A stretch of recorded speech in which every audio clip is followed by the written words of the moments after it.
Любому, кто потерял жену, мужа, свою половинку, ребенка, маму, папу или любое другое горячо любимое существо, известно, что избитые фразы «держись», упорно посылаемые нам окружающими, не работают. Советы как можно быстрее отпустить, продолжить жить или найти себе кого-нибудь тоже, как и россказни про 5 стадий горя. Рекомендации выбросить все вещи усопшего, сжечь его одежду и прекратить концентрироваться на смерти тем более абсурдны и глубоко ошибочны, а значит и вредны. Большинство людей просто не знает, как правильно поддерживать горюющего человека. Одни отстраняются, страшась темы смерти, другие упорно делают вид, что ничего не случилось. Третьи развивают бурную, кипучую деятельность по устройству личной жизни скорбящего, сватают новых жен или мужей, предлагают уйти в загул, лишь бы был хоть кто-то, неважно кто.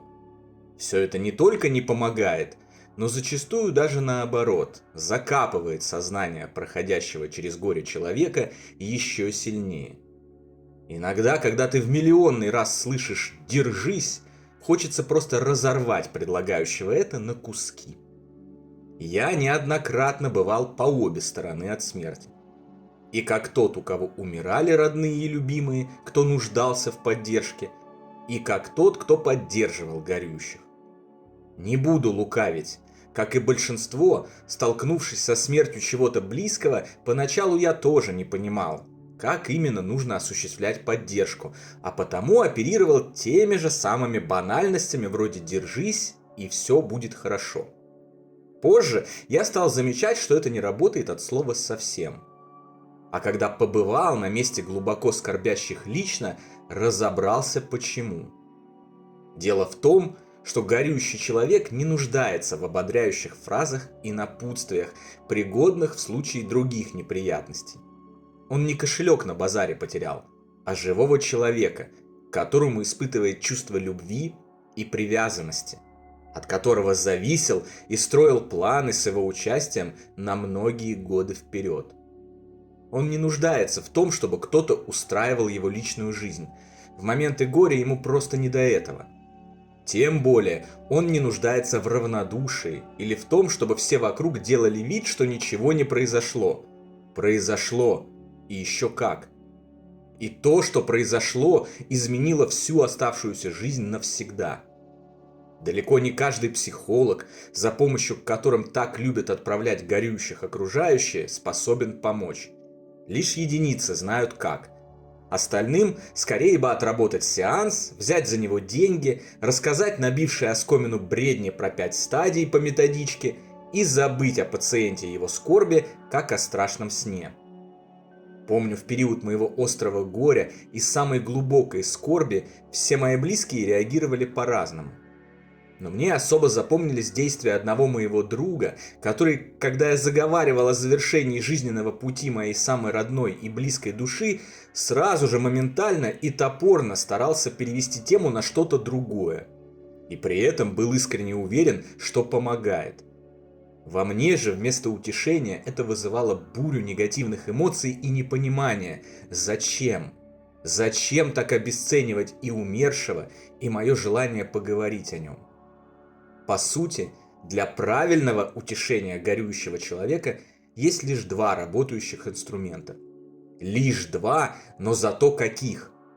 О первом, знаниях о том, куда и как уходят наши родные и любимые после биологической смерти их физических тел, мы с вами уже поговорили в предыдущих видео. Эти знания – база и основа исцеления от горя. С них нужно начинать свой путь, с ними его нужно продолжать, и с ними же нужно получать метафорический выписной эпикриз, в котором будет значиться «исцеление от горя достигнуто». Второй инструмент поддержки, который способен привести к утешению, это любовь. Искренняя, безусловная и беспричинная. Не нужно пытаться задвинуть горе скорбящего человека в дальний угол, убедить его в том, что все хорошо. Не нужно бояться темы смерти и отстраняться от общения с человеком.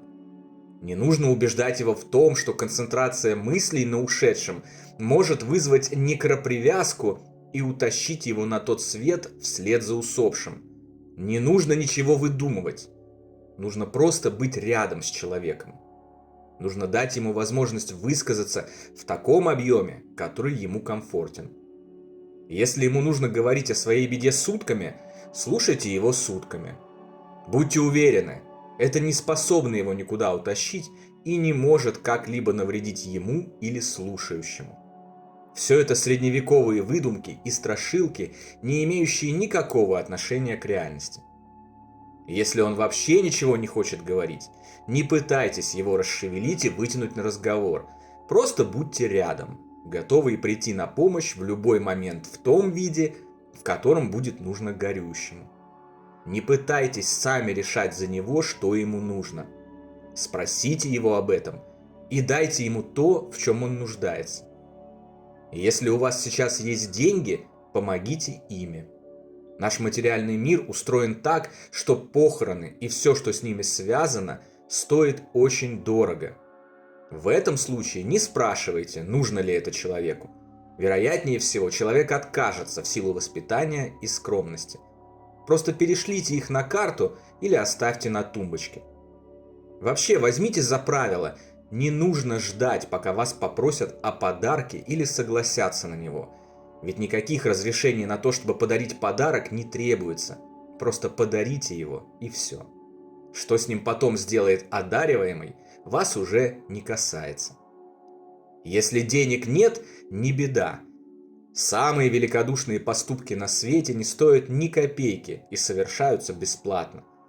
Предложите, например, взять на себя повседневные заботы скорбящего человека: готовку, стирку, оплату квитанций, выгул домашних животных, организацию поминок, прочие мелкие дела, которыми недавно утративший своего близкого просто пока не в состоянии заниматься сам.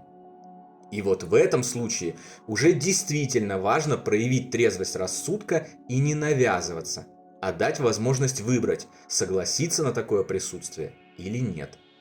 Здесь есть разница между подарком и физическим нахождением рядом. Важно осознавать эту разницу, чтобы не навредить. Окружите человека вниманием, пониманием, заботой, теплом и любовью. Вознесите к небу молитвы о помощи и утешении. Даже если вы не верите в духовный мир, сила влияния молитвы невероятно могущественна, и это уже подтверждено и доказано научными исследованиями.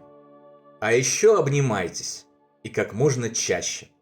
Вы можете сейчас мне не поверить, но простые обнимашки порою могут сделать больше, чем 1 000 000 слов и 10 миллионов рублей. Это связано с тем, что в момент объятий энергии наших тонких, духовных тел, выходящие за пределы тела физического, смешиваются и подзаряжают друг друга. Истощенная душа горюющего человека остро нуждается в такой подзарядке. Поэтому, если человек не против такого рода помощи, обнимите его и подержите в объятиях как можно дольше. Практикуйте объятия и в случаях, не связанных со скорбью. Вы удивитесь, насколько это эффективный и приятный метод повышения вибраций. Я стараюсь обнимать людей как можно больше и чаще, делясь с ними своей энергией в разумных пределах. Иногда очень забавно наблюдать, как человек сначала жутко напрягается и сопротивляется этому, привыкнув в нашем непростом мире держать всех на расстоянии и обороняться от любой близости. Но уже буквально через секунду объятий расслабляется и получает удовольствие от такой подзарядки.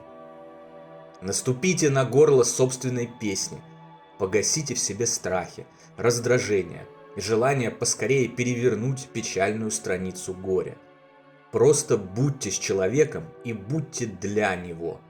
Будьте там столько времени, сколько на это понадобится. Поверьте, вы сами увидите всходы такой помощи и ощутите, насколько бескорыстная помощь и любовь, начисто лишенная влияния эго, приятна и радостна вашей душе. На днях мы обсуждали с другом удивительный, но совершенно непреложный факт. Любовь – Это единственный вид энергии, который становится больше, когда ты ее бескорыстно и безусловно отдаешь. И это действительно так.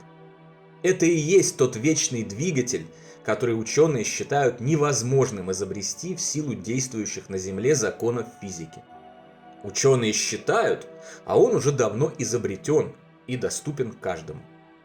На этом двигателе и работает Вселенная и все, что в ней есть. Вы же знаете, что по самым скромным оценкам Вселенной уже больше 13 миллиардов лет, а на самом деле гораздо больше. Именно любовь, та удивительная энергия, которая обеспечивает эту вечность. И если бы только все узнали об этом, мы бы уже завтра жили в совершенно ином мире. Поэтому не бойтесь отдавать любовь в любых количествах. У вас ее бесконечный запас, и вы ничего не потеряете. Вам ее только прирастет. И если же вы сами недавно потеряли родного и любимого человека, и прямо сейчас проходите через горе утраты, не держите зла на тех, кто некорректно поддерживает вас. Они делают это не со зла, не потому что плохие люди, а просто потому что не знают как. Они не знают, а еще им страшно. Они запутались в навязанных им некорректных принципах и законах материального мира, увязли в ошибочных стереотипах и заблуждениях, зациклились на страхе смерти и не понимают, как это все работает на самом деле. Постарайтесь спокойно донести до них, что именно нужно делать, чтобы их поддержка сработала как надо. Это укрепит ваши отношения и поможет всем сторонам, так или иначе задействованным в прохождении самого тяжелого испытания горем по разлуке с любимыми. В том же случае, если вы и сами пока не понимаете, что вам может помочь, не закрывайтесь.